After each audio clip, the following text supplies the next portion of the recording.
This podcast is part of the Game and Entertainment Network. Visit tgenetwork.net to find the latest episodes from all our shows.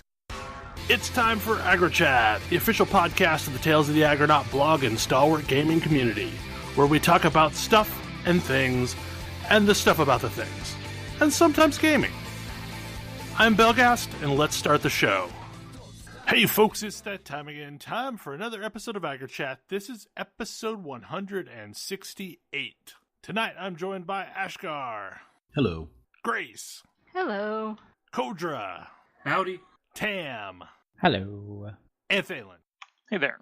So I feel like we need to lead off this show with an explanation of why there was no show last week. Because I gave a brief explanation, but basically moments before we recorded, I got a call that my mother-in-law was in a pretty severe wreck where like somebody flipped over it and their car caught on fire. Thankfully she was okay, but because of that, we kind of had to abruptly cancel because reasons. Perfectly understandable. Yeah. But anyway, tonight, it feels like it's a little, I don't know, out of practice after missing a week. Meh. So I have been playing a lot of Guild Wars 2, and I find it weird that I have been playing a lot of Guild Wars 2. I understand that you've discovered the thing that we discovered a while ago was so much fun. I don't know what I've discovered that's so much fun, but the event, the zone-wide event. Well, see, I knew about those. Like I had experienced those because Tam was like, you should totally do this thing, and he kind of held my hand as we did a couple of them.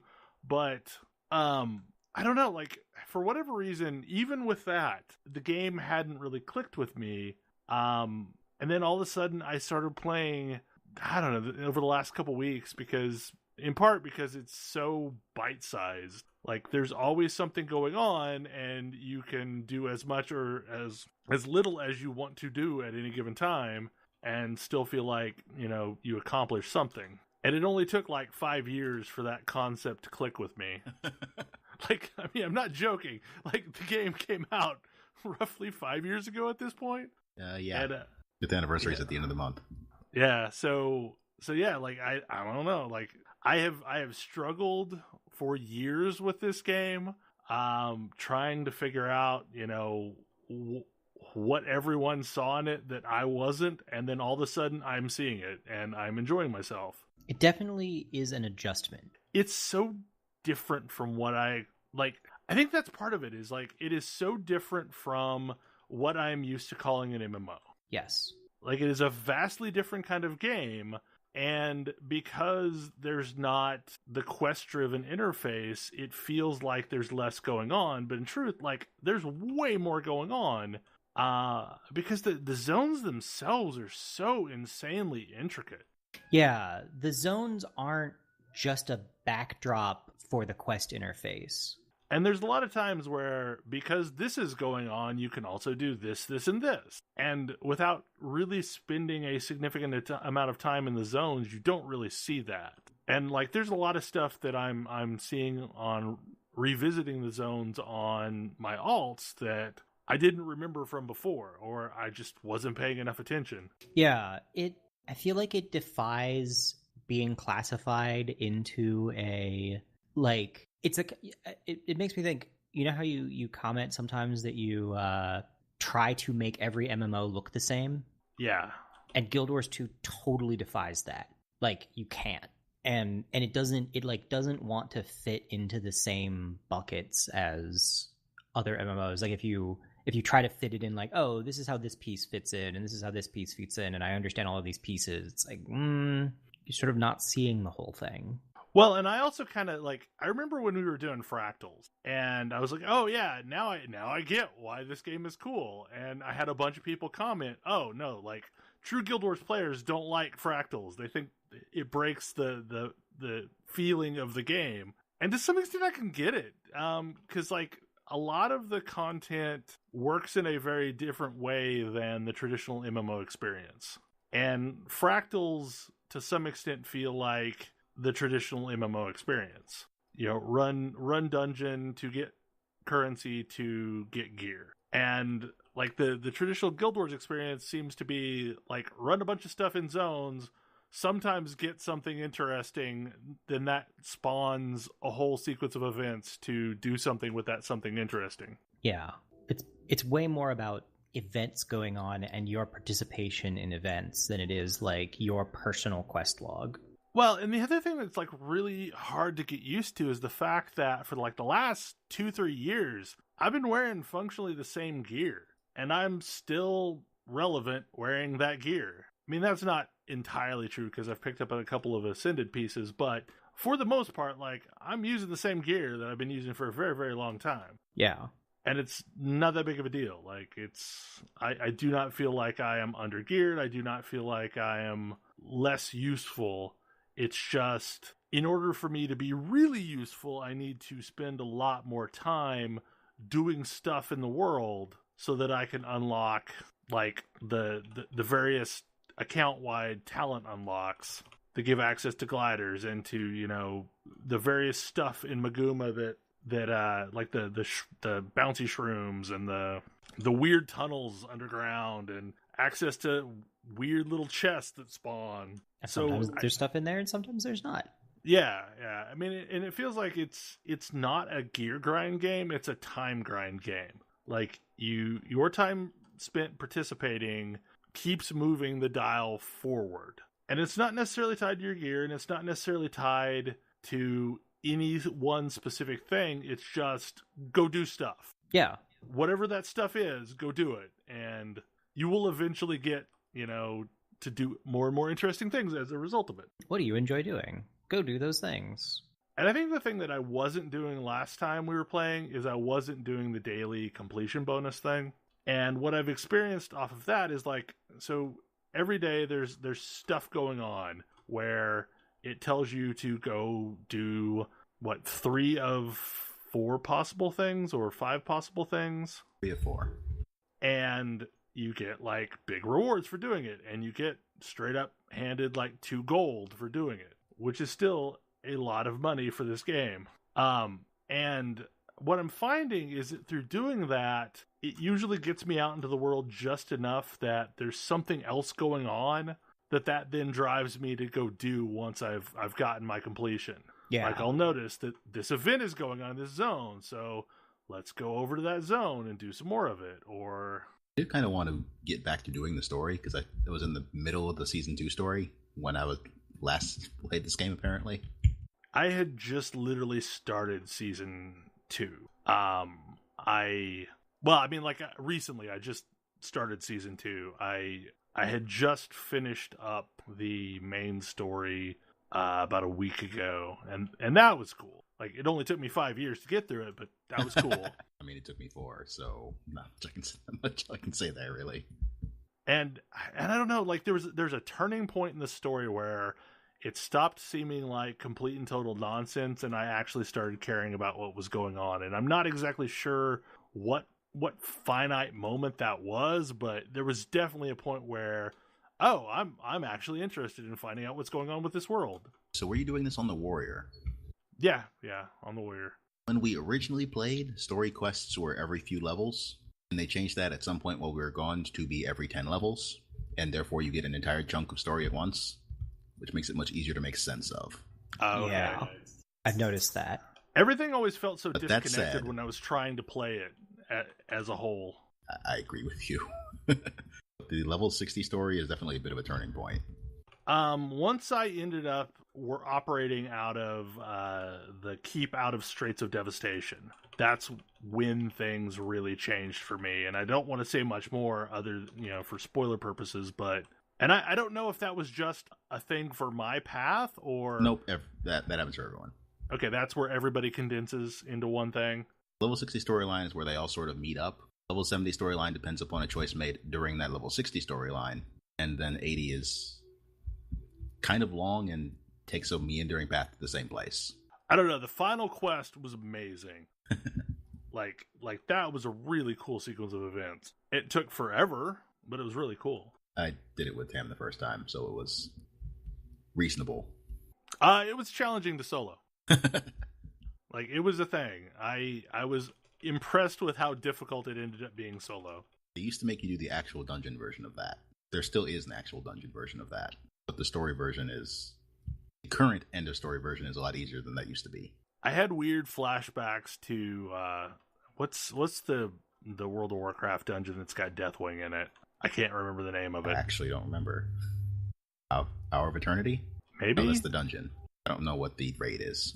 But yeah, it basically kind of reminded me of that sequence of events, at least in a small way. I don't know, like, there's a whole bunch of things that have happened since the game came out that have colored my opinion of the game. Like, a big thing was that moment when I realized just how tanky I actually was in running with, you know, all of you doing fractals and such.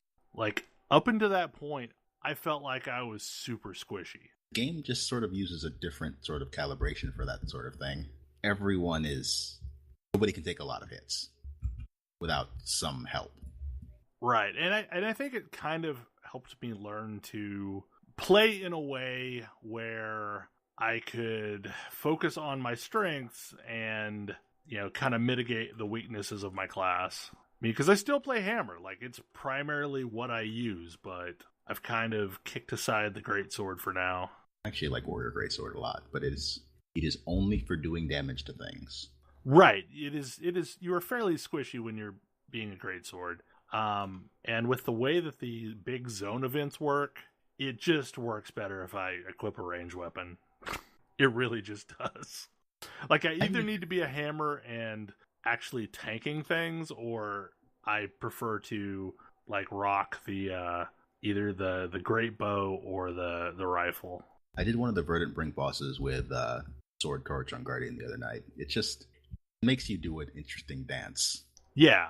Although, to be fair, given the size of that boss's attacks and hitbox and the platform you have to stand on, I was less safe at range than at melee. Is that the giant sky dragon? It's one of them, yeah. There are several up there. But I have to admit, like, a lot of my recent messing around with this game is entirely because of the fact that there's a new expansion coming out, Path of Fire, which is, for lack of better explanation, taking the game to the content that was from Nightfall. Basically. Which was pretty much my favorite of the Guild Wars. I mean, they weren't really expansions, but... Campaigns. They were sort of expansions. And I just liked that content far better than the others. I mean, I was not going to do this of them. I was not going to do the silly thing that was level in Ascalon before it burns. But, like, I didn't want to care about Ascalon after it burned because it was so hideously ugly. And for whatever reason, I could not get into the Eastern-themed one. I forget the name of that one. Factions. Yeah. The campaign in Factions is very weirdly based, which I didn't realize until I tried to start a character with Tam there last year. It's just not great. Yeah, it's hard to play that game now.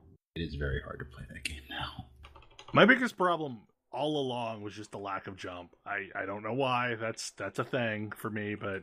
There are a bunch of reasons why it's hard to play that game now, and that's definitely one of them. A little deeper than not just having jump. Like, it has server-side movement, which is... a problem. It's a problem. Well, I feel like what the lack of a jump really exposes is there's a 3-foot drop.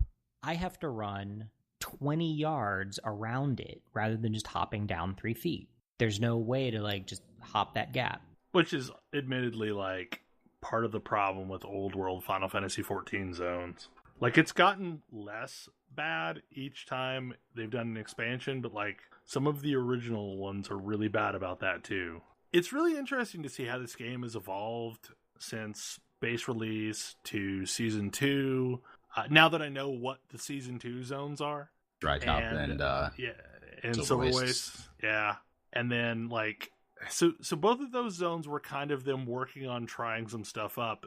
And then I think... Hey. Can we make a zone that has vertical stuff in it? Yeah, I think they perfected and then we got Dry Top. Right. I think they perfected it by the time that Heart of Thorns came around. Verdant Brink is a much better execution of that concept than Dry Top. Yes, so much better.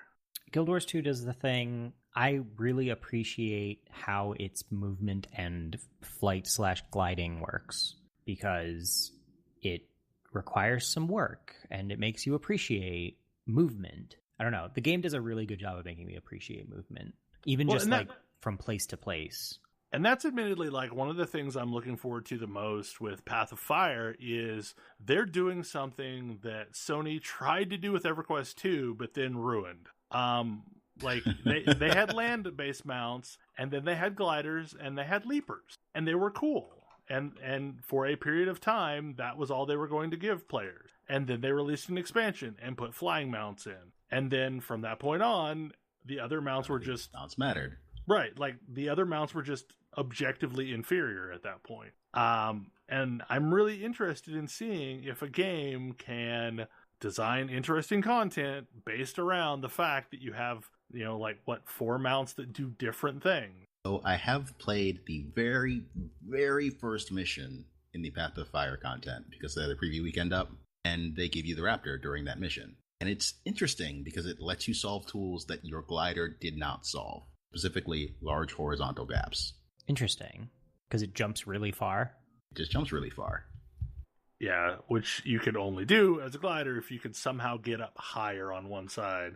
I mean, I'm just wondering what the glider mount is how it's going to vary from the gliders that we already have. Yeah, that seems like it's a little bit of a weird choice. Right.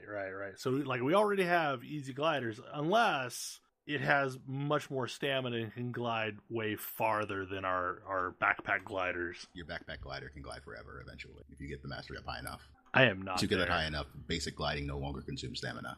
Yeah, my problem is I'm gated by whatever those mastery points are that unlock stuff. Like, I keep filling up bars, but I just can't get enough mastery points to ever unlock everything at the same pace. That's definitely a thing. Yeah, it's especially noticeable in the old world content because I'm trying to go down the path that will eventually give me auto loot because I really want to not care about mashing the loot key. It takes a long time to get there.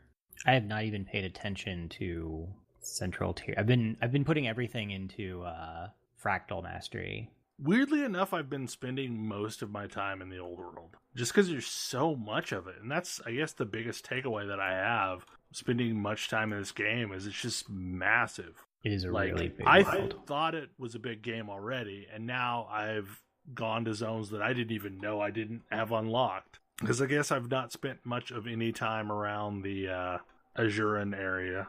And there was a whole sequence of zones that I didn't even have unlocked. There's been Wildlands, the swamp or whatever it is, some of the other stuff. I think that's partially because when I got into the alpha, they were testing the Azuran stuff, so they made us play Azuran every single week. And I was so sick of them that come release, I didn't want to do anything with them. Yeah, I can see that. But anyway, I am definitely interested in seeing what Path of Fire does. I'm interested to see what it adds to the account-wide unlocks. I'm still struggling a bit to play... Yeah, I mean, I'm still struggling a bit to play alts right now, because I feel like there's so much crap that I need on my warrior, even though a lot of it ultimately leads to an account-wide unlock. I don't know, I've been running around trying to get world complete on my Guardian for silly reasons. I am also doing this thing because I think I want to do Legendary Weapon Madness. I think I would really like the Juggernaut. I mean, and pretty much the first step of that is get 100%, right? The first step is to get the precursor, and there are a bunch of different ways to do that. I am gambling to get mine, and I am not succeeding yet.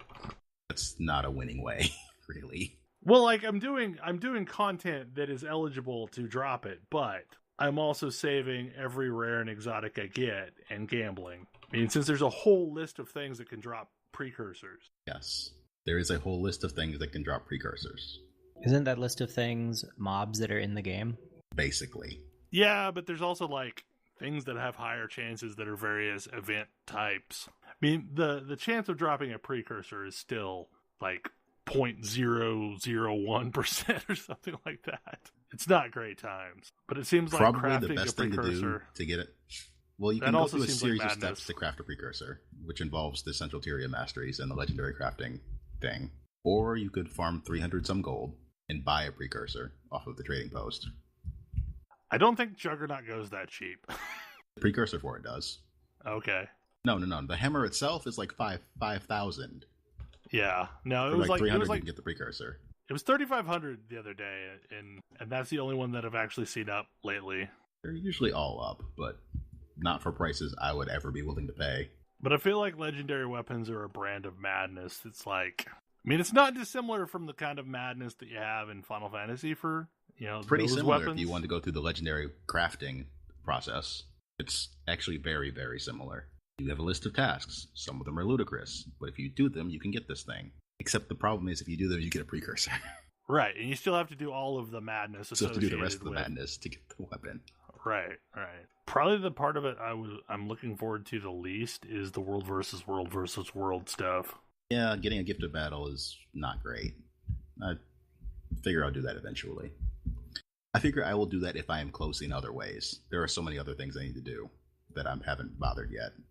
But again, one of those steps is get 100% in the world. Yep. Thankfully, it's just the old world.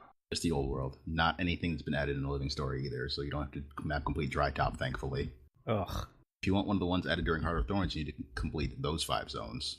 But I'm way closer than I thought on Verdant Brink, and I haven't been in the other ones very much. I think I'm just missing 1 mastery point out of Verdant Brink, or something like that, because those zones don't have hearts. But mostly, I just find it interesting how my opinion of this game has drastically changed within like the last month. Because when we were all doing the fractals, I was admittedly largely only playing because we were doing the fractals, and now I'm finding myself just piddling around because it's a really great low social interaction game, and I have been, I don't know, like because of external stresses at work and now functionally managing 4 different teams, I'm finding myself really low on spoons on a nightly basis. And this game has like really great grouping activities. I don't even know what else I would call them. Like there are things that are going on that are larger scale group activities, but you don't actually need to have a group. And somehow they've managed to make it to where they work more or less with the most minimal of actual interaction. I mean, a large part of that is the game design we railed against when the game came out. Yeah, no, it is. Like there's absolutely a niche for this game, and I didn't know what it was at the time, but I guess I have reached the point where I am totally getting it. But partially, I feel like I keep thinking that surely like the game has changed since launch that has made it get to the point where I can really like it. It has in a lot of ways. Like a lot of things have changed. It does not seem to be as punishing towards melee as it once was, which was a significant problem I had with it for a very, very long time. Yeah, now I can take more than 2 hits. And it could be that I've just gotten used to playing other games where I have to be constantly aware of, telegraphs on the ground and things like that, which was probably not the state I was in when this game launched. No, I wasn't. I mean, its telegraphs are better than I gave it credit for. It's not How much great. not credit were you giving it? Like, I thought it was madness at first. Like, I didn't understand what was going on at any given time, and now I do understand what their telegraphs mean. They are still probably better than WoW's telegraphs, but they're not as good as, say, Final Fantasy XIV. I feel like you also have a lot more tools to deal with their telegraphs. Some of them are rather fast, yes, but you have a dodge roll in this game. You don't in FF14. Yeah. So a lot of my enjoyment of this game, honestly, has come down to the fact that I've changed the way I play it, in that I have adapted it to my style of play, at least in some way. Like, I know, Tam, you said that earlier. If you tried to do that, you're going to lose, but I did change a bunch of keybinds. So, like, Z is now my weapon swap. C is now my ultimate. V is dodge. So I'm not double tapping in a direction to dodge anymore, or things like that. And those little tweaks have made the game feel way more precise than it did originally. I mean, because, I don't know, like, every game that I've played that has double tap to dodge just feels horrible. Because you end up executing it accidentally all the frickin' time. Or I do, at least. I am super fidgety when I'm running around in games. But anyway, we have probably talked enough about Guild Wars 2 for the night. Another game that came out this week is West of Loathing. A Cowboy Is You. A Cowboy Is You. I was a huge fan of Kingdom of Loathing. Like, I have played so much of that game. And for those who don't know what Kingdom of Loathing is, was probably one of the earliest web-based RPGs. 2003, so That's not the earliest. Like, way back there. Archmage predates that. It's very it may be the earliest still going. Yeah, it is still active. It's a PHP-based game. It's got crudely hand-drawn sprites. Has a bizarre storyline. A meat-based economy. It's all about the naughty sorceress who kidnaps the king, and you have to defeat her to rescue him. And it has interesting classes of the Seal Clubber, the Sorcerer, the Pastamancer, Disco Bandit, Turtle Tamer. I'm not gonna lie, I really want to be a turtle tamer. It's a pretty great class. Turtle tamers are pretty fantastic. Like, the two classes I've gotten high at all were a Seal Clubber and a Turtle Tamer, and I figured it balanced itself out. But, like, the stuff that goes on in Kingdom of Loathing is just ludicrous. And the same team decided to make a traditional game. And as a result, West of Loathing was born, which is set in the same universe, so same meat-based economy, same kinds of critters, but it's a Wild West themed instead of a, fantasy, medievally themed kind of thing. Yeah. I mean, it's basically kind of a side-scrolling Fallout style game with Kingdom of Loathing art and aesthetic. Yeah, like, probably my favorite thing about it right now is the wander option, where you just go roaming around and you'll encounter something random. So like, my only problem with Kingdom of Loathing was the energy mechanic. Because if I wanted to play a lot of the game, I would get annoyed when I ran out of turns, and I would have to, consume stuff to give myself more energy so I could have more turns. And this has got it's basically Kingdom of Loathing without energy. I mean, there is a time-based mechanic, but it really doesn't seem to matter greatly. So in a similar fashion to the way that the Fallen London spin-off games are Fallen London without, the reliance on the energy-based mechanic, West of Loathing feels similar. I mean, most of the things that I remember the most about Kingdom of Loathing are here too.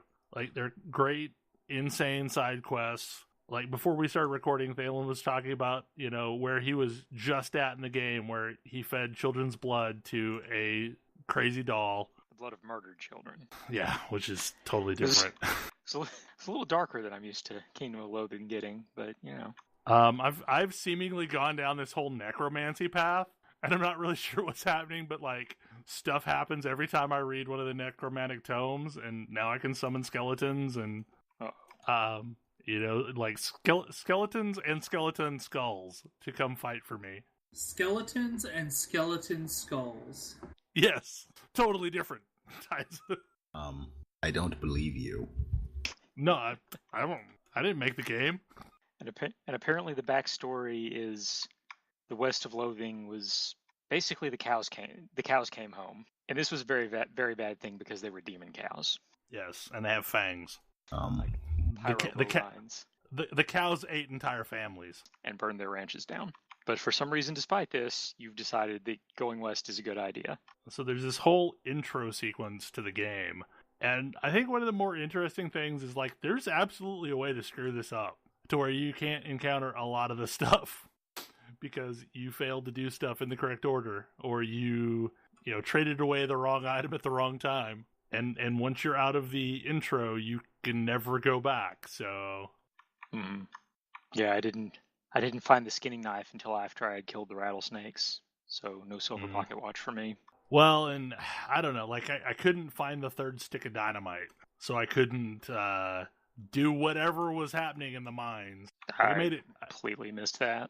Yeah, like so down in the mines there was a whole sequence of events that you had to do to where, like, there was an elevator and on each floor there were various things, and there was like blasting caps and dynamite, or TNT, not dynamite, and tools. Yeah. And you had to have various stuff to unlock the tool chest and such like that. Yeah. And then I did all that. once you finally blow the door, it says you need more dynamite. Didn't say that for me. Oh, okay. Yeah, maybe you had already found the 3 pieces of dynamite at that point. I mean, I just blew the door and the horse was there. Okay, this is... Maybe it's different. I don't know. No, but we both went cowpuncher, right? Yeah, no, I I'm don't really know. confused. Like, it was telling me I needed a 3rd stick of dynamite. Cowpuncher. So Yeah. what are the Yes. classes in this one? The classes are cowpuncher. Beanflinger, I think, is one. Is the wizardly one, and then the thiefly one is Snake Oiler. yes, snake oiler, Snake oiler. which It's is amazing. all about catching snakes and squeezing oil out of them to do things. All right. And so it makes sense. So as a cowpuncher, you're going west because that's where the cows are, and you need to punch them.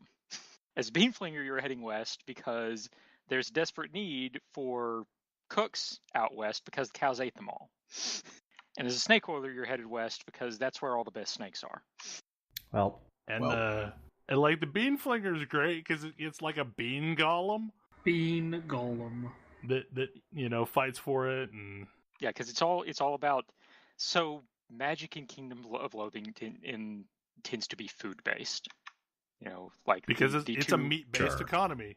Yeah, the two wizard classes in Kingdom of Loathing are Sorcerer and Pastamancer, which Making sauces and making pasta. yeah, sorcerers attack things with hot sauce or cold sauce or whatever to do elemental damage, various other things, and Pastamancers can summon like pasta golems and things. So now we have the Beanflinger, which can do all sorts of bean magic. bean There's- magic. There's so many running gags that are amazing in this game, like the spittoon gag. I've dug around in 2 of them so far. Each time it was worth it. Every single one has been like, trying to reason with you to stop digging in the spittoon. Like extremely detailed descriptions of what's in the spittoon. And do you really, really want to put your hands in that? Like, there was one I was doing earlier in the day, and it was like, I finally got around to it, and I got like some spit-covered boots. And the narrator is telling us, how horrified we should be for what we did. And my response was, shut up. I just got some sweet boots. So what is the combat like? Like, is it Final Fantasy turn-based, or is it Kingdom of Loathing like? It's Kingdom of Loathing like, but So you're just like, I'm gonna friend. smash this way. yeah, I mean it's instead of a drop-down menu that you select the thing you want from, you actually have like different icons, so it's a little clearer all your different options. But yeah, like at its most basic, it's pretty much the same combat as Kingdom of Loathing, just prettied up a little. I mean, if you were just doing basic attacks, you can pretty much just keep hitting spacebar. It is not a difficult game unless you decide to wear the hard hat. Which makes the game hard. Exactly. So my favorite thing so far is like you unlock all of these stupid menu options, like color mode, which is a black and white hand-drawn game. It's black and white no matter what, but it's now in color mode. Or There's silly walk mode. Yes. I was going to ask if you had found silly walk mode. Yeah, silly walk mode is amazing. Like, it's just, I don't know, you do all these stupid walks. Like, one of them earlier today was like, my character scooting around on its butt like a dog with worm. Or like doing the worm. And there's a pretty font mode, which when you mouse over it, it says, we'll switch all the fonts to Arial. Please don't do this. And that's all it does, is like literally everything's Arial. And that's pretty font mode? Like I said, it asks you not to do it. I mean, it's serif versus sans serif. Is everything normally in the same font? I'm sorry, best font mode. Yeah, it's all in a serif font. Okay. But if you click best font mode, the mouse over for it changes the typeface of the game to Arial. Please don't do this. But yeah, like if you're curious if you will enjoy this game at all, try out Kingdom of Loathing because it is utterly free and entertaining, and see if you enjoy it. Because if you like Kingdom of Loathing, you're gonna like West of Loathing. Yeah, I mean, it's the same sense of humor. Like, and if you think Kingdom of Loathing is a horrible thing, then you just shouldn't, buy West of Loathing, even though West of Loathing is super cheap. Like, it's $10. But all in all, like, I am insanely happy with it. I've played about 4 or 5 hours at this point, and I've made it through. I don't even know how to gauge progress. There's basically like a couple different bottlenecks, and there's the first one, which is getting you out of your hometown, and then there's another one that unlocks like the back half of the first map, and I've made it to that point, and across the dividing line is significantly rougher, so I'm gonna have to go like farm some stuff. There's the same kind of farming mechanic that like there was in Kingdom of Loathing, where you can just like hang out in an area and fight stuff over and over and over. Like, there's a snake fountain that's pouring snakes out of a rock, and you can just keep grabbing them and fighting them. Oh, and I don't know if you know, Bell, there is an item that you can get in Kingdom of Loathing that you can purchase with a couple of mystery accessories. It will will give you, in addition to what it does in Kingdom of Loathing, gives you a key for horse armor for West of Loathing. Oh no, I did not know this. I should buy this thing.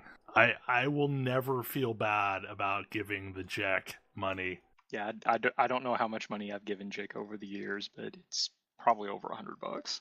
Because I've bought a few different pets over the years, and a bone garden and some other stuff. Have you made it to the Dave yard yet? Yes. I don't. What yard? The Dave yard instead of a graveyard. Everybody buried there is named Dave. Okay. Yeah, I wandered around there for a little bit, beating up Daves. And this game seems to have a clown theme going on as well.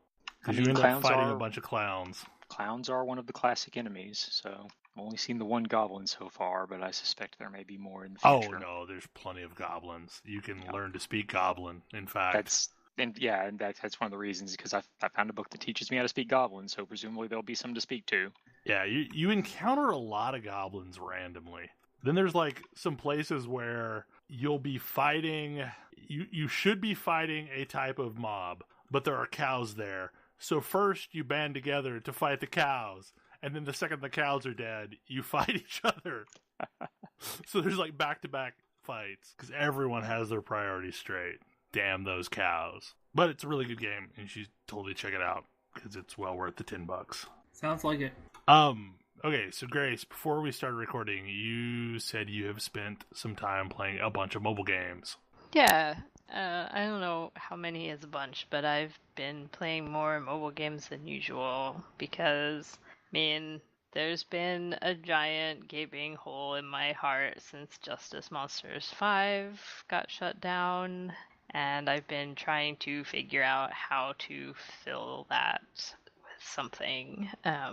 And I think I talked a bit before about Tap Tap Fish, which is mostly a mechanism for getting you to watch ads, but also has adorable sea creatures in it. And I want to mention that they're currently having like a anniversary event thing, and one of the fish that you can get is the Mola Mola from Survive Mola Mola. Like, it's pixelated and has weird fish lips and everything. It's kind of amazing. So if you have any interest in that, you should definitely check it out. That, if nothing else about that game had won me over, that absolutely won me over. But it's not much of a game. But I had been watching all the trying not to pay attention to all the stupid ads that it asks you to watch to earn currency and stuff, and decided, like, hey, I want to play some other games and see if I can find something that can at least try to replace Justice Monsters. And I found a few interesting ones. And I think the most interesting one, sadly, is the one with the most boring name possible. Like, I have to keep looking it up because I'm like, that can't be right. This name is boring. It's called Legendary Game of Heroes. Oh. It's super boring name, but it's a Puzzle and Dragons sort of clone, which I spent a bunch of time playing Puzzle and Dragons, and it's a fun genre of game, but that game is super cumbersome. Like, there's just a lot of layers. It's been around for a long time. There's all these collaboration events and like I don't even with the crafting and the leveling up and all of that. Like I still play it from time to time. And for the uninitiated, this is a sort of game where it's a kind of combination between a light RPG and Bejeweled, where you basically collect cards or monsters and you power their attack by playing Bejeweled or Match 3. And so this legendary is in the exact same vein, but it's very slick looking. It's much cleaner and just like feels, I don't know, it feels more streamlined, slightly more modern, slightly less punishing. So I've been playing a ton of it. And I don't know, I really like this type of game. Like, it scratches multiple itches for me. Like, the puzzle aspect of it is fun. And this one's sort of spin on it is that you have a little bit of extra time to move multiple things around in one turn. So you can kind of chain a lot more together than you normally could. And then it also has, the collect all the cards and level up your monsters and fight bigger and badder enemies thing going for it, which is what is satisfying enough to keep me playing the stupid match puzzle game over and over and over. The only Puzzle and Dragons I played was the one they released for the 3DS. I've not actually touched the mobile version of Puzzle and Dragons ever. So I don't know anything about the 3DS version. I've only played the mobile version, and it's an RPG Lite that has match 3 puzzle mechanics.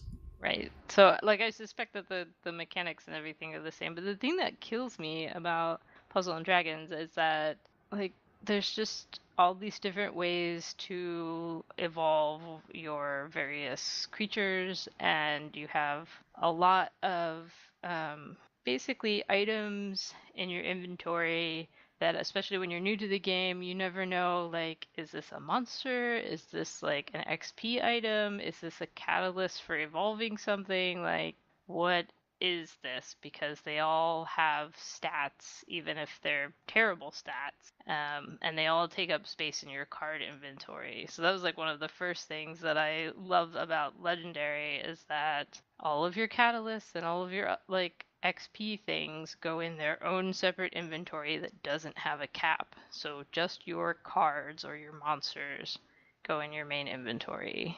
And I think it's, it's monetized in a not completely painful way, which has been refreshing. I've been playing it pretty heavily for not super long, maybe a week or so now.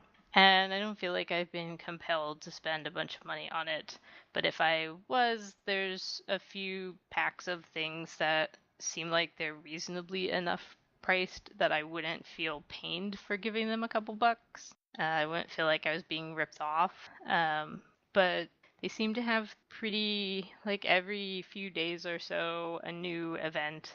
And it's been pretty reasonable for me as a relatively new player to hop in, spend some of the, limited currency that you can earn in game, buy some packs and get enough to evolve them up to a level where they're useful before the event ends. And that's something I don't think I ever felt like I could do with Puzzle and Dragons.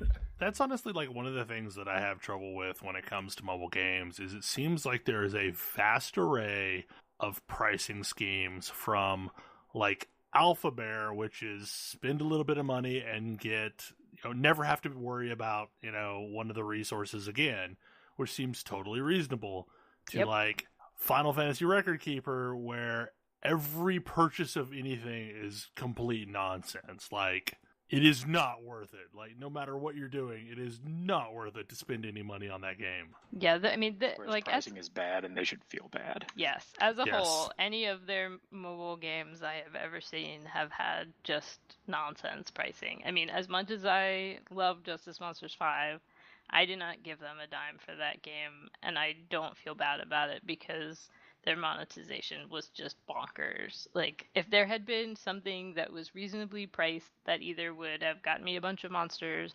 or, unlocked some kind of, currency or something in a reasonable way, I would have totally given them money. I love that game, but, like, I forget what it was, but it was like, it's $20 for, like, a pack of a couple monsters. I mean, it was It's ludicrous. silly. Right, yeah, like, the buy-in point, for the most part, for Final Fantasy Record Keeper is around $20 to buy some gacha boxes and Maybe get something useful. Yeah. So I checked out of FF Mobius about the point where I had caught up on content, and so my ability to get new stuff dropped to basically zero because it wasn't handing out summon tickets all the time. Yeah. And like you can get it was like, oh, every 20 days, if you're diligent about signing in every day, you can get a thing. And what I think is really interesting is much as I like Fire Emblem Heroes, it's got a similar problem. Like, it's not quite as egregious, but when you stop having like the flood of incoming orbs or whatever, I mean, it's a gacha game. They're basically all like that. yeah. But like as soon as you get out of that thing, there's not a lot to really encourage you to spend money because their pricing scheme is ridiculous. And I think they've just recently made a change that I think is good, which is every time they introduce a new, like they cycle through themed gacha packs the way gacha boxes do. And your first draw from any new thing is free. And I feel like that's nice because it's like, okay, whenever they release a new thing, which is pretty frequently, it's like once or twice a week, you can get a free pull from it. And maybe get something good, maybe not, but At least you get a chance. Right. And realistically, you can, I've worked my way up to several like very, very nice heroes. Like I've turned my like bronze tier heroes into gold tier heroes, which is the best you can get. And they're very powerful and super great, but Yeah, my play of Record Keeper is largely whenever there's a new event going on, I'll log in and run through the dungeon and get either growth eggs if I already have the characters or brand new characters, and then I don't touch it again until a few weeks later when another event happens. But yeah, I mean, I think this game has similar, couple times a week event things, and it's reassuring to know that if I'm playing, if I'm actively playing the game, then every other event or so I've been able to save up enough currency to get something cool out of it. And like, that seems reasonable if the events are coming that fast anyway. Like, I can pick and choose, oh, this one has a dark monster or a fire monster, and I want that. Reasonably, like, have a chance of getting it and upgrading it to the 6-star rank. But I just, like, I played so much Puzzle and Dragons and didn't realize just how nonsense it was. Or, I mean, maybe I knew and I just played it anyway, but after having played something that's a lot less nonsense, sort of dawning on me how much time I wasted stressing out about that other game. I have not had to look anything up on the internet, go to any outside sources to be able to figure out enough to reasonably play this game. Like, I'm sure if I look stuff up that I would be able to game things a little bit better and probably earn currency faster, do more stuff, but so far I haven't felt the need. And the other thing that it does well that not every mobile game does well is that, like, my power curve seems kind of reasonable. Like other games, you play for a little while and then suddenly you feel like you have hit a wall and you have to do a bunch of grinding to get yourself past that wall or spend a bunch of money. And I have not hit that yet. And it's been sort of a surprise. And I think it's because there's so many of these like extra events and things going on all the time, because they don't use energy like your normal energy that recovers during the day. They have their own currency of keys to unlock the bosses and stuff there. And while it's sort of complicated to figure out when you first try the game, it's super nice once you're used to it, because then there's always multiple pathways for you to keep actively playing before you run into a time or money gated wall. That's nice. Like it's one of those things that just always, I mean, I'm sure drives everybody bonkers with mobile games. And it's nice to have sort of a secondary outlet where you still feel like you're making progress and you're still getting something cool out of it. And while you're doing that, your other resource can be recharging. So yeah, I mean that's been my like short foray into mobile stuff. Oh, and there's just because it's ridiculous and I don't really have anything useful to say about it, but I also like randomly found this game called Rabbit Evolution, which I think was recommended to me because I liked Tap Tap Fish. And I don't even know with this game. I mean, it's another sort of poke at thing, tap game that isn't really much of a game, but it's all about breeding rabbits. And you put two rabbits together and they make a slightly different, bigger rabbit, except very quickly they stop being rabbits and they start being all kinds of weird mutant rabbit monsters. And yeah, I don't even know. Like, I haven't played it very much. I've just been kind of poking at it once in a while because I want to see whatever the next weird rabbit monster is. But like the third or fourth one is like a monkey rabbit, and then like a fish rabbit, and like some sort of alien rabbit with multiple arms, and they have lots of really entertaining descriptions. I don't know, it's like these horribly, strangely drawn little scribble rabbits, and when you go to the Rabbitpedia to see what kind of rabbits you have, I mean, like, I don't know, croco hair, like like croco hair, right? It's a rabbit that's also a crocodile. Believe me, this one can swim. Already registered for the 2016 Olympic Games swimming match. Like, lion hair. It's a rabbit that's also a lion. Don't confuse it by licking. It's cowardly and follows all human society laws. What?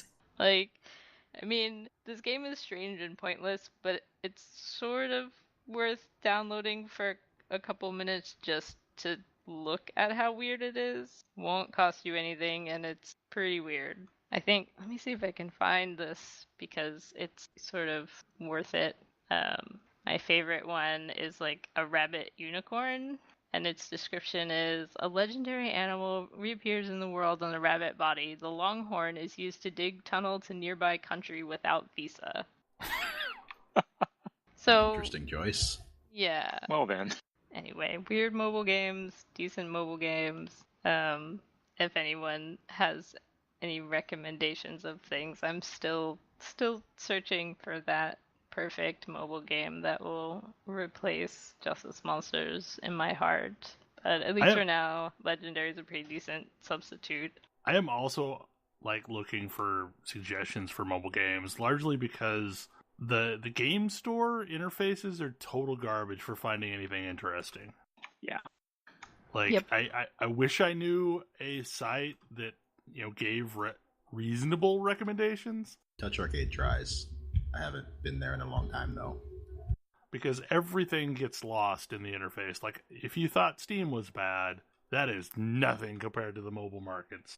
So, Ash, tell me about Monsties. I'd really rather not, because that's the stupidest name ever. Anyhow, the Monster Hunter Stories demo is out on the eShop. Oh my god. Really? That's the name? Did you look it up? No. I mean, the context clues probably fill it in at this point. Yes.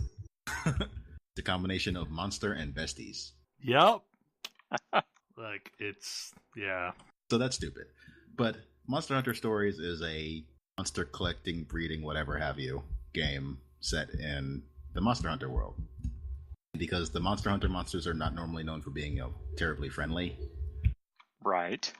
They do some interesting things to sort of make that work. You still end up fighting a very large number of them. It's very weird to play a Monster Hunter-like game that's structured... I mean, a Pokemon-like game that's structured like Monster Hunter. And then you have, like, random missions and story missions, and you need to go... This particular monster is causing problems, go do something about it. But you do something about it by fighting it off with your monster. And also you, because you are still a character in the Monster Hunter world. So, like, you fight alongside this creature while you're using a greatsword or a sword and shield or what have you. Combat is not like Pokemon. It uses a sort of rock, paper, scissors thing where monsters have particular tendencies as to what they're going to pick. So you can learn those and pick the right one and either do extra damage, or if you and your monster both happen to pick the same one and it's good against whatever the other thing uses, you get a double attack and it doesn't get to hit you at all. So can you actually capture monsters out in the world, or are you just Not always as far as I raising can them tell. from egg? You're always raising them from... Well, so far I'm always raising them from eggs, but the demo is just a demo. Yeah. I do not know if it goes any farther. But the demo is rather long and imports into the main game if you decide to get it. So if you're thinking about picking it up, you should give the demo a shot. Is this on Switch or is this on... This is on 3DS. 3DS, okay. Capcom is really confused right now in regards to the Switch. I've heard Double Cross plays really well on the Switch. Yeah, I'm just not interested in picking up and importing it to do that. Yeah. I mean, because knowing the menus well enough to play the demo is one thing. Knowing the menus well enough to actually experience the game is a whole other thing. I think the big gotcha would be skill names. Yeah. It's really hard to know what a particular weapon has in regards to, like, critical plus or whatever have you. Yeah, I've seen some sites cropping up that have, like, a bunch of screenshots and then someone has posted a translation of what that actually means, but trying to somehow thumb through screenshots while you're doing stuff doesn't sound like a great time. Well, you wouldn't have to do it in the middle of anything. There's not a whole lot of text in the middle of combat. So it'd just be like while you're in town trying to manage your equipment. I would like it if Double Cross came out in English and would probably pick it up, but they are entirely uninterested because they're pushing World here. Yeah. I think, like, the number one tip that I had read was that yes is 2 characters and no is 3 characters. So you can immediately see which one was which. I feel like Nintendo right now is sort of confused as to Switch versus 3DS. Because, like, there's a whole bunch of games that have come out on the 3DS that, man, I would far rather play on a Switch. I mean, Monster Hunter Stories came out forever ago, and Capcom didn't want to translate it. So this is like Bravely Default, and Nintendo's publishing it. Yeah. So are we actually going to get the amiibos as well? I have no idea. Because these are Those some of aren't the any coolest more looking... expensive to import than they would be if they came out here, so I've already done that for 3 of them. Well, I mean, like, they're literally the coolest looking amiibos that I've seen. I agree with you. Okay, Kodra. Yep. You had some board games you wanted to talk about. Yeah, so I haven't been able to play as many video games lately, but I have been getting a lot of board game plays in. So I have picked up a old game that we used to play in Atlanta called Macao by Stefan Feld. And this is a game where you are a ship trader of sorts, and you are going around... So, it's a Euro game, and I think this is one of the better themed games by Stefan Feld. You're trying to deliver wares that you're picking up, but it's a Euro game and the theme is kind of poorly tied together. What I find interesting about this game is the way you handle your resources. During the turn, all players are choosing resources based on a roll of 6 different colored dice. And basically, the number on the dice is how many turns it will be until you get access to those resources and how many of those resources you're going to get. So you're trying to do this weird balance where you are hoping rolls happen that allow you to cluster resources together so that you can have big turns where you build all of your stuff and everything works out. The game also features a bunch of cards that you're spending your resources to build, which give you effects every single turn, so over time you're starting to build an engine for yourself to better manage your luck. Better manage your luck in what way? So, like, there's one card that allows you to get one of a specific color of resource, or one of any color of resource on your turn. And so you get to use that every turn, so you can sort of say, oh, well, I need a blue, but I don't need to worry about the dice rolling that because I can get this card to provide that for me. Well, that's useful. It's a game about plotting ahead. Like, plotting at up to 6 turns ahead. And that's just because you see 6 turns ahead in what resources you get, you have to be thinking all of those turns ahead. And I enjoy that. I know, Ash, you've played it. What did you think? I liked it quite a bit. It's definitely misjudged the value of some things originally, which was a little rough, but the value of, like, the turning stuff in. How much a gold is actually worth, how much getting a free resource is worth. Yeah. The effect of, like, some of the buildings and things. Yeah, evaluating build. So the other thing with the buildings is the pool of buildings is so big that you will never see all of them in a single game. You won't even see half of them. So if you're banking on a building coming up, you might be sorely disappointed. I also picked up... I played this in Origins, and I probably talked about this then, but there was a game called Potion Explosion, which is the closest thing to a physical match 3 game. You have 6 tracks that have marbles of 4 different colors in them. And when each turn, you take a marble, and then if 2 marbles of the same color collide, they explode, and you get those as well. And that keeps going on until 2 marbles of the same color do not connect. And there's a bunch of special powers you can use to manipulate the marble board so that you can get a huge explosion of marbles. It's got a very good kinetic feel to pulling a marble and watching them clink together. It's also a blatant ripoff of Harry Potter. It's not subtle at all. The wizard teacher that you're working for is Albus Dumbledore.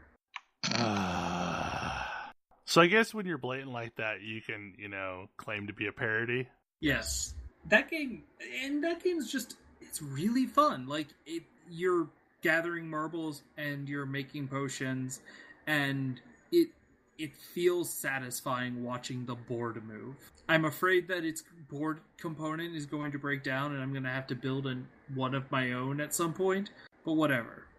They also do a thing where they tell you they have designed the box for it to be put away, which I greatly appreciate. Too many games I get and I look at the box and I'm like, I just remove the insert and toss everything in. But they thought that one out. Finally, I kind of want to talk about Scythe. I can't remember if we talked about this one before or not, though. I don't think so. I don't think we have. Does not sound familiar. So, Scythe is a game about mecha and farming. Yes.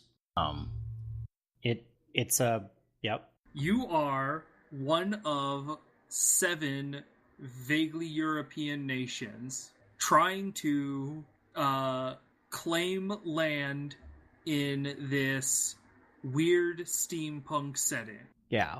So you're gathering resources, which means you're moving your little farmers around and having them gather resources so that they can build mecha, mostly so that the mecha can protect the farmers while they're gathering resources. And everyone sort of just looks at each other with their big mecha while the farmers farm resources. Sure. So they did a really clever thing in this game where you can absolutely push your opponent's farmers off of the land, but doing so incurs a hit to your popularity, and popularity is incredibly important in this game. Popularity equates to a score multiplier. And so the funny thing about this is now that you're halfway into this, a coworker raved about this game this week as well. I like Scythe a lot. I've played it a handful of times now. I have some issues with it. It does not make it clear in the slightest what you should be doing. And so if you are a long-standing board games aficionado and can suss out, turn-by-turn strategy by looking at your card in the first 5 minutes of the game, you win. Otherwise, you are going to get left in the dust. And the cards that you have are not easily decipherable. Like, they're full of... It is very difficult to look at a card and say, oh, I know what kind of strategy... I know what the differences between this card and my opponent's card are in such a way that I can devise a strategy around them. Yeah, I definitely agree with that. It's a game of differences. Everyone has slightly different stat lines and actions, and they all have slightly different advantages. Basically, you have an action that you take each turn. You can't take the same action in 2 subsequent turns. And as a result, and each action has there's like a thing you can do and then a thing you can build, basically. And the cards you get don't match, like, they're not all the same. So one person might be able to move units and then build a mecha, whereas another person might be able to move units and then trade resources. Or build a monument. Yeah, or build a monument. And so it's very clear just by looking at the cards that you do, your stat cards, that like, oh, you are conceptually good at some things over other things. But until you're really familiar with the game, or unless you can suss it out very, very quickly, looking at a card and saying, I know what my strategy should look like given that I have this card, is basically impossible. Yeah, the way I would describe it is all of those cards have different flows to them, and you're trying to get into a rhythm where every single turn you are both taking your action to the fullest effect and building the thing that it allows you to build. Yeah. And so figuring out how to get into that rhythm is very important to this game. It is like I said, I like the game. I like the game a lot. My enjoyment of it, it's one of those games where skill disparity is really, really obvious. And so, like, you can get into situations where, like, somebody walks away with more points than the entire rest of the table combined because because you can maximize your effectiveness with every single turn. And if you aren't doing that, you're going to get further and further behind without really realizing it, because it's not going to be obvious that you're falling behind, but there's also not really a lot you can do if you have gotten behind. Like, it doesn't have good catch-up mechanics. No, it does not. And so, like, you can kind of get into a situation where, oh, I figured out what I'm supposed to be doing on turn 5. That's too late of a 30-turn game. I think if you ask the designers, they would say Kingmaker is the catch-up mechanic. Wrong. Which is, never a good catch-up mechanic. No, that's incorrect. Like, first of all, Kingmaker is not a catch-up mechanic. Well, or everyone's supposed to go after the leader. That's not a catch-up mechanic. I understand. Like, they might say that, but they're incorrect. But it does have some really interesting... It has some really, really interesting mechanics, like going... In addition to kind of building your engine, as it were, you're also... There's a center tile that's in the middle of the board that, if you can reach it, gives you an additional action card. And they're usually pretty good. But the first person to get there gets their pick of the available action cards. And you don't get to see what the available action cards are until you get there. So the sooner you get there, the better your available action cards are. It gets systematically worse and worse as the game goes on. Well, systematically less and less options. You could argue worse, but they're all very different. The thing I picked, I don't know that Tam would have picked when we played. That said, I do think that their expansion factions have some balance issues. I don't. Well, I think I need to play a 7-player game. Yeah. With them. Yeah. That's sort of the other thing is the game is kind of tuned for a large number of players, so it's sort of hard to get a full sense of the experience. The game also scales in time with the number of players linearly. It's not like more players. It's not a game where the game ends in the same amount of time regardless of how many players there are. Yeah. So a 7-person game is going to take hours. Yes. But, on the other hand, it's got a really cool aesthetic. It's got really cool art. I think the coolest part about that game, unfortunately, it's not one that's very well supported by the mechanics, but one of the coolest parts about that game is you can wander around territory, and in some territories there are events. And the events are like, here's a thing that's going on. It's represented in the art, and it's really good art.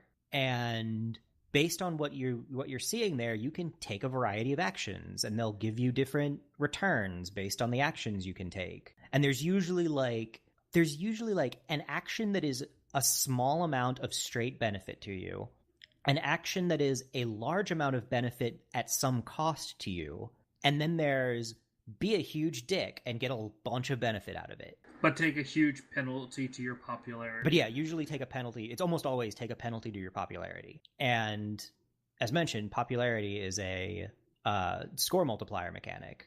And so you kind of, and it's not easy to get. So it's a thing that's worth focusing on.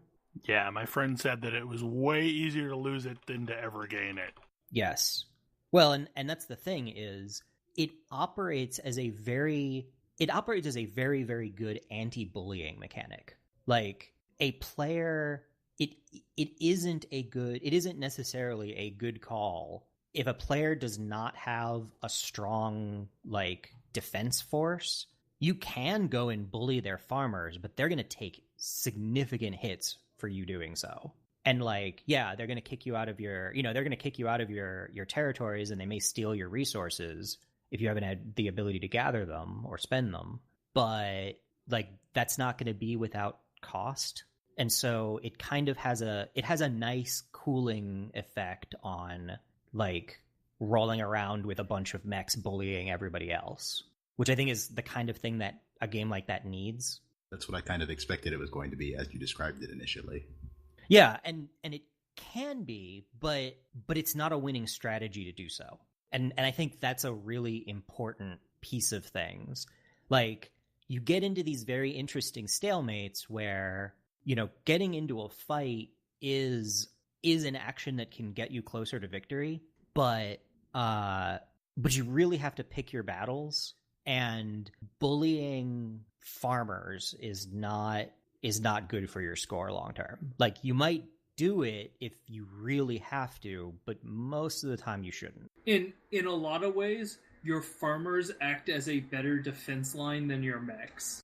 Yeah. Because it's typically people want to fight your mechs because you earn victory stars for that. But the farmers making them lose popularity hurts. And interestingly, mechs are able to transport farmers around. Yes. So there's a point to having mechs that aren't just defense or offense, which is neat. I think that's really cool.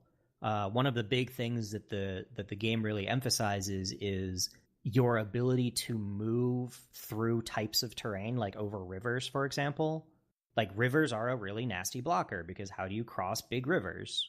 Well, eventually your mechs can, and your mechs can transport farmers in them. And so suddenly you have access to all of this territory that you otherwise wouldn't have because you can cross these rivers now, thanks to your mechs, which makes for some really interesting kind of movement functionality. Yeah, I enjoy playing it quite a lot. I don't enjoy the end of that game because the end of that game is frequently, oh, you weren't doing anywhere near as well as you thought you were. You lost by all of the points.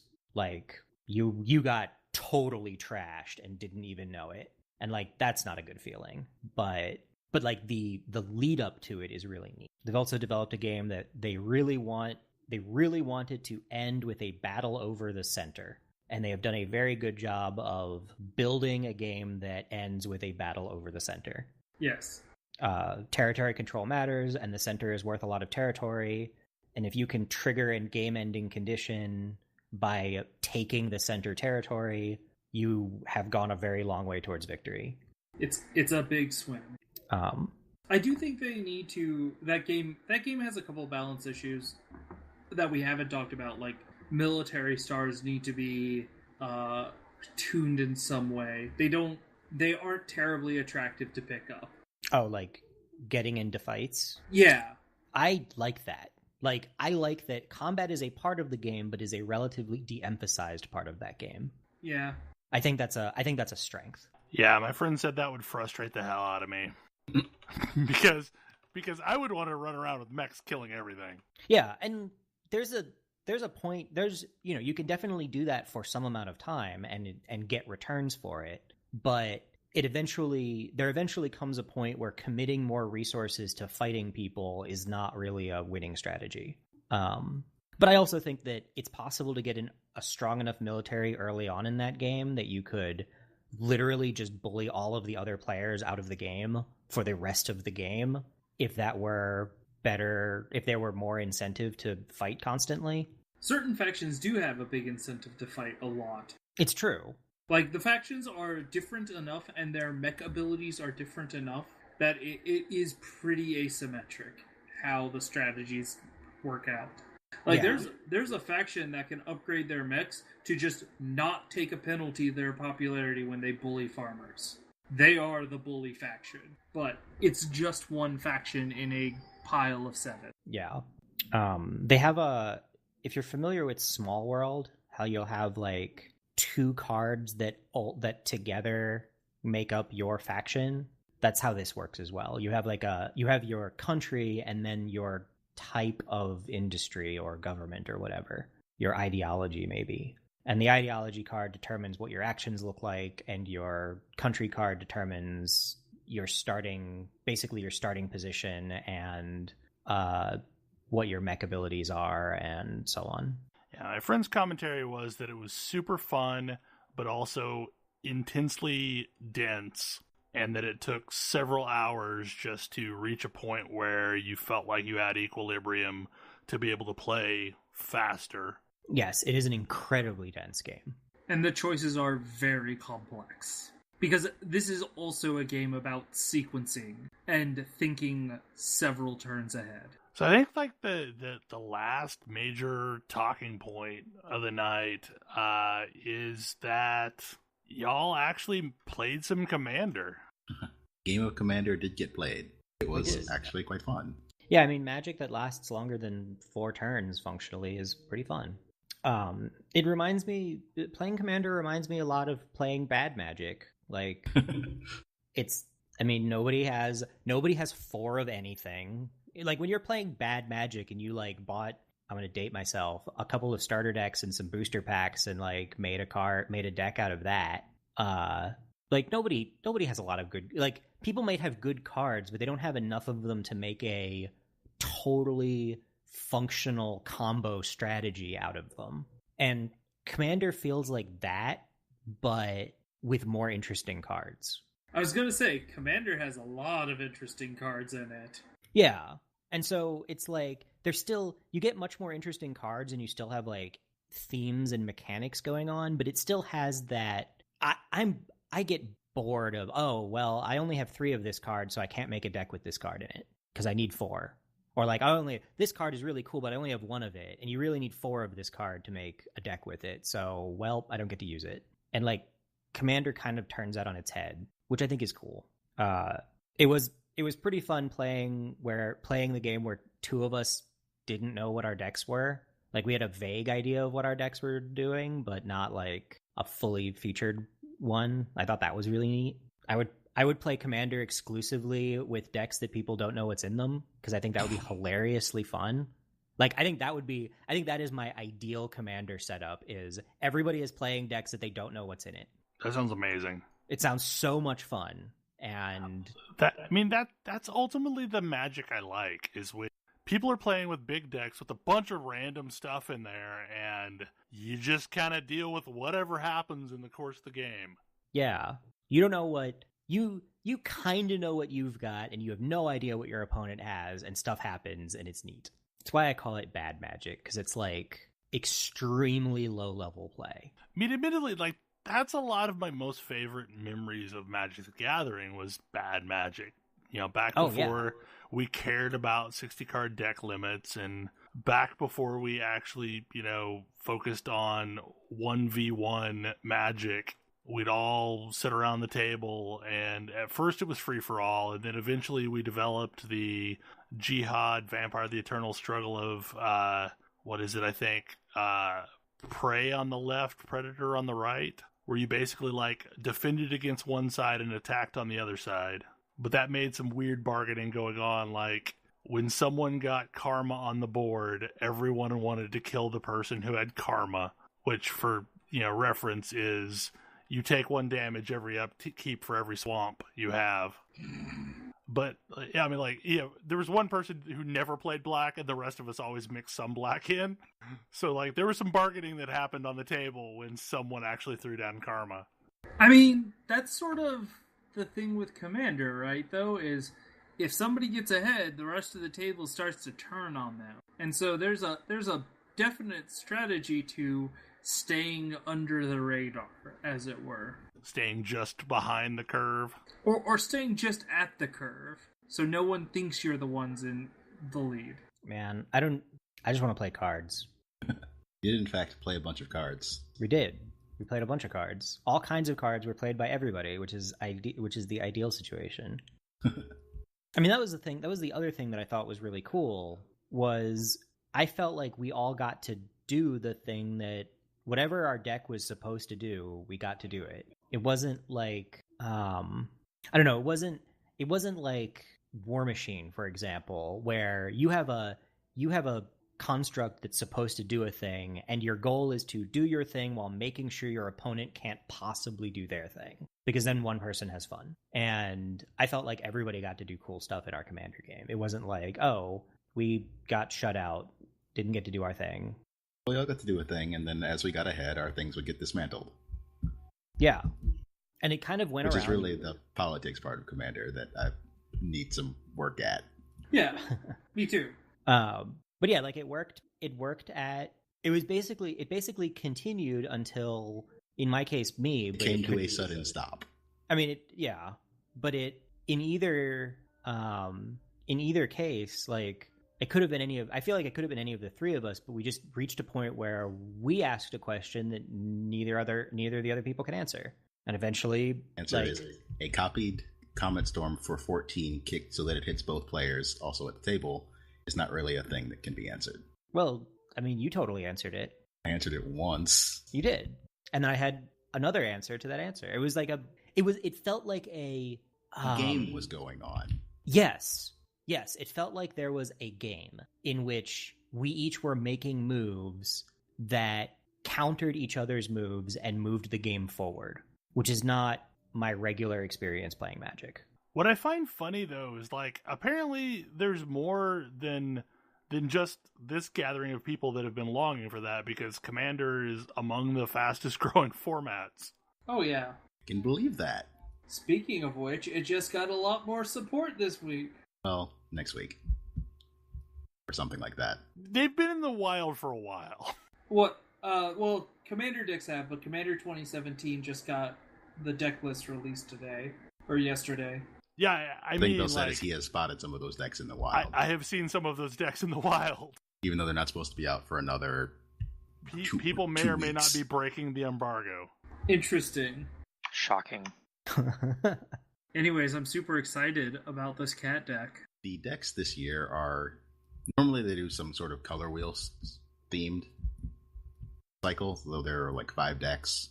Last year there were all 4-color decks. The year before there were 2-color. But this year they decided not to do a color wheel theme and went with a tribal theme. So there's a Dragon's deck, There's a cat deck, there's a wizard's deck, and a vampires deck. I am all about the vampires deck. I was hesitant about the dragons deck because it's a 5-color deck, and it seems like it's going to be rough to play, but they put enough mana support in that deck that it should be reasonable. I mean, we now have 10 tricolor lands, so... All 10 of them are in that deck. Yes. None of your lands are coming into play untapped, though. It's true. You have some basic lands, presumably so that you can fetch them. I don't know. Like, there's a thing that I want to do. I just have to get some people interested in doing this in person. I want to try a format that is basically starter deck, where you have 3 rares, 9 uncommons, the rest are commons and basic land, and 0 repeats.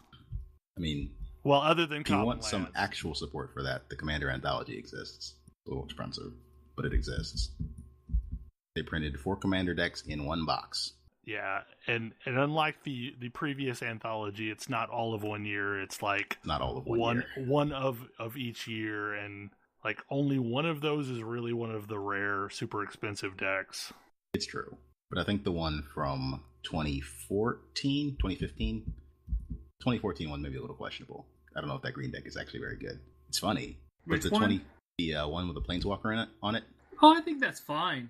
I think the Is one it in a 2015 is Nissa deck? No, but it could be. It's Freyalise of Clan Llanowar, was a Planeswalker that literally creates Llanowar elves as her +1. That works for me. I like Llanowar elves. Magic So it's is a like green the deck only that- time I've ever played an elf deck. This is a very elfy deck. Very elfy deck. A lot of things that trigger on elves, and then some giant creatures, because, you know, the elves need some help sometimes.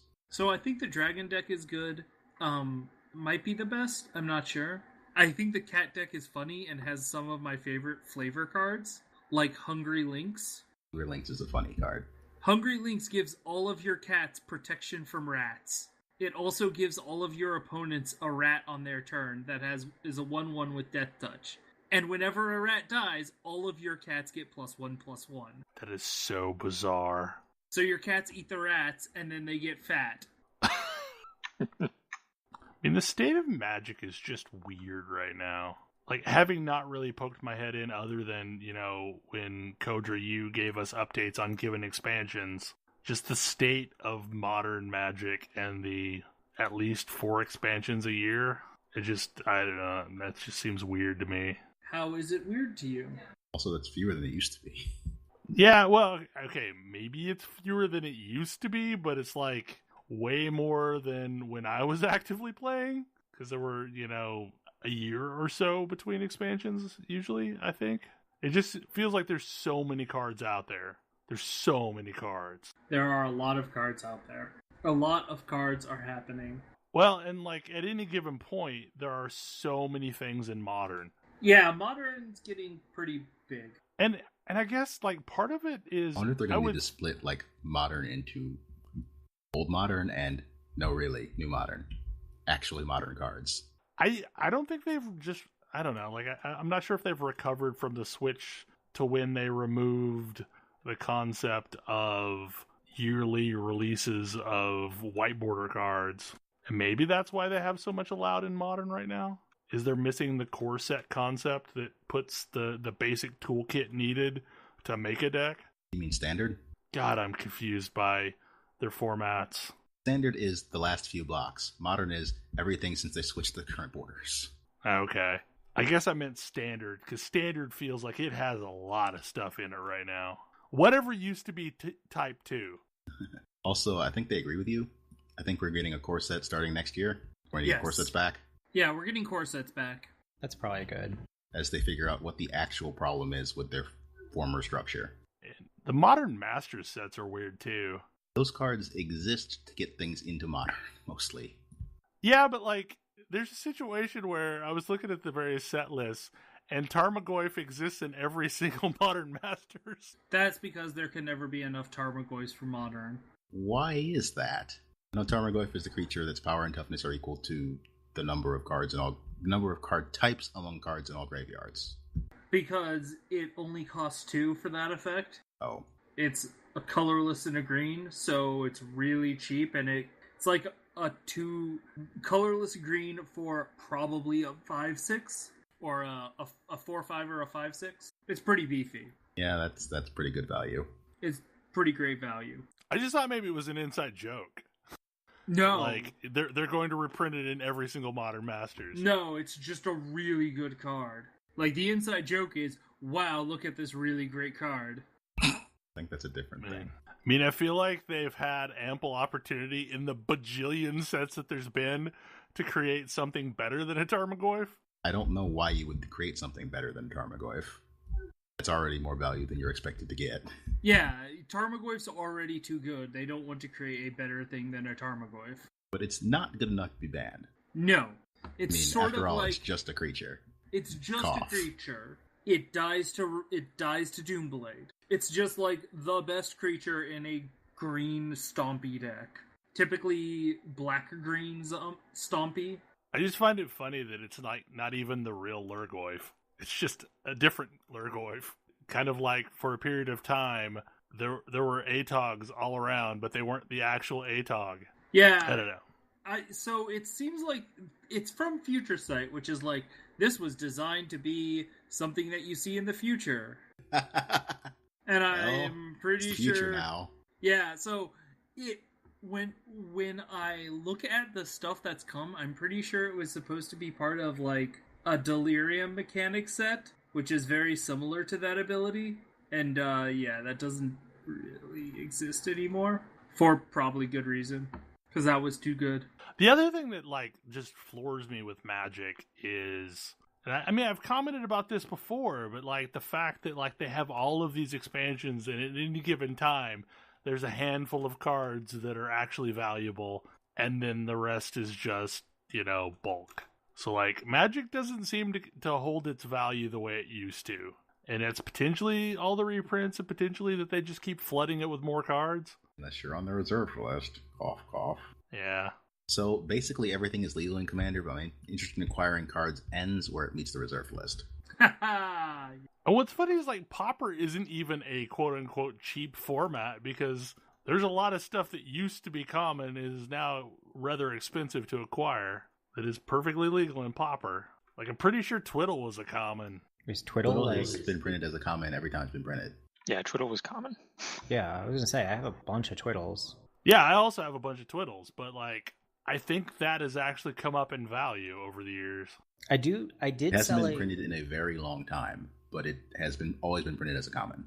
I did sell a Black Lotus for quite a lot of money quite some time ago, and if I hadn't done that, it would be worth even more now.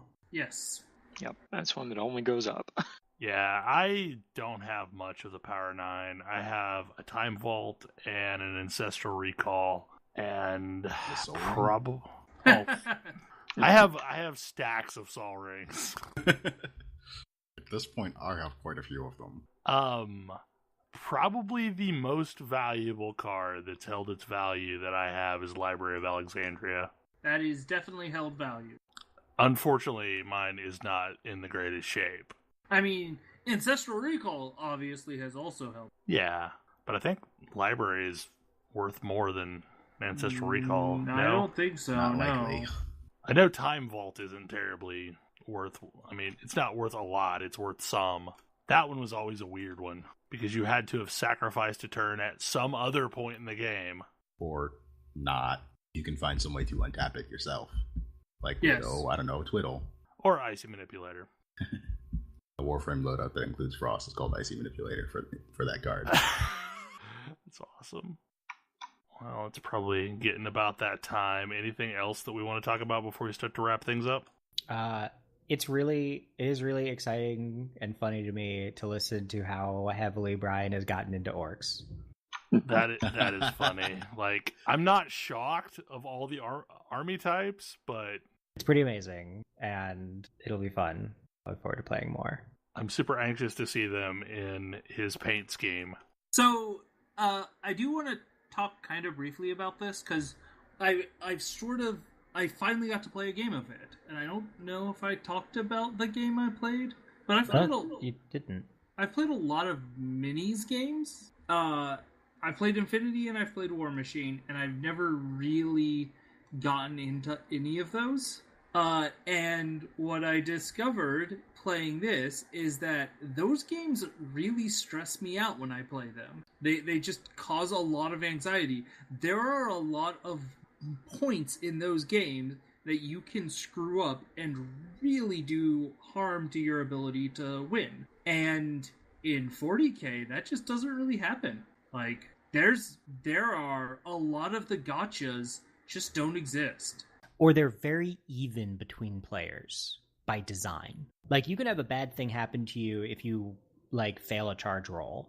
But sure, that's not going to happen because you didn't eyeball the distance properly. Yeah, but, like, I'm not going to forget to face my guys in the proper configuration after their move, which is something that happened to me a couple of times in Infinity and feels really terrible when you realize that it happened, that you just completely botched it. Yeah.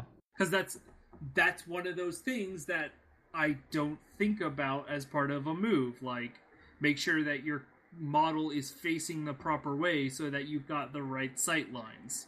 Yeah, I mean, it's definitely a thing that I think about because I'm thinking about what can this mini see? But that's a learned behavior.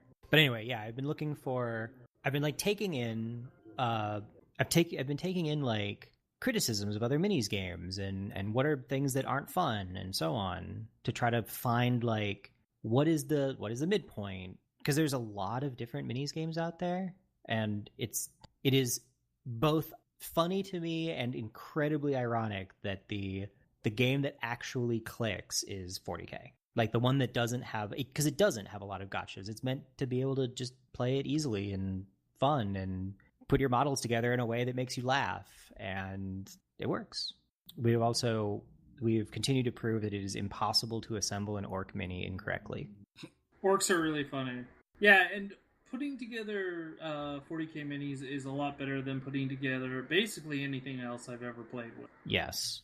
They have very, very nice plastics. Well, and they're super fun because, like, as you just said, it doesn't really matter. Like, they'll go together a bunch of different ways. That's one way to put that.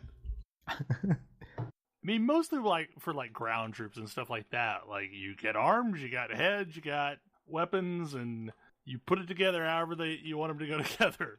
This is how we got the guy looking down the sights of a rocket launcher. He looks, quite frankly, amazing. It looks pretty amazing. Very orky. Yeah, every time more of these have been put together, there's always a handful that are like, we did something silly with these. I liked Kodra's staring down the sight of a rocket. I also like the talking to a severed head. I like the one where he's got his axe out in front of him and has a sight and is looking down the sight on the axe. Hey, if he thinks it works, then it works. Right. It's like, sure. That would have been great for a weird boy. Oh man, we've got a weird boy with a wizard hat. We made one of those for Kodra. It was great. And there's so many. The other nice part about 40K is it's like, oh, do you almost like the aesthetic of a particular army? Would you like to make some small edits to it, like different helmets or shoulder pads or legs or whatever? Guess what? There are hundreds of third-party parts distributors at shockingly reasonable prices for virtually any minor, virtually any minor aesthetic difference you want. Like, I put arms on a mech today. I have an order of like cyborg women heads coming in that are going to go on my Space Marines. I don't make Reddit really bad. Real mad. Whatever. I don't care.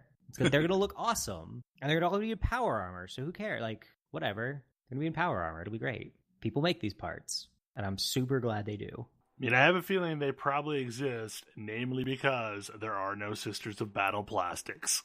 God, yeah. I mean, like, that is a massive oversight on the part of, GW. Because, like, Sisters of Battle are amazing. They're some of the coolest minis. Yeah. Well, and I have this incredibly gorgeous Eldar mini that I don't really know how I'm going to paint her, but she's got this, like, ball gown with a train and is, like, on an oval bike base to accommodate her. With a cat. To accommodate her giant train dress and cat. and just looks awesome. The quality of their sculpts has gotten much better and much less silly, or less silly in certain ways, more silly in great ways.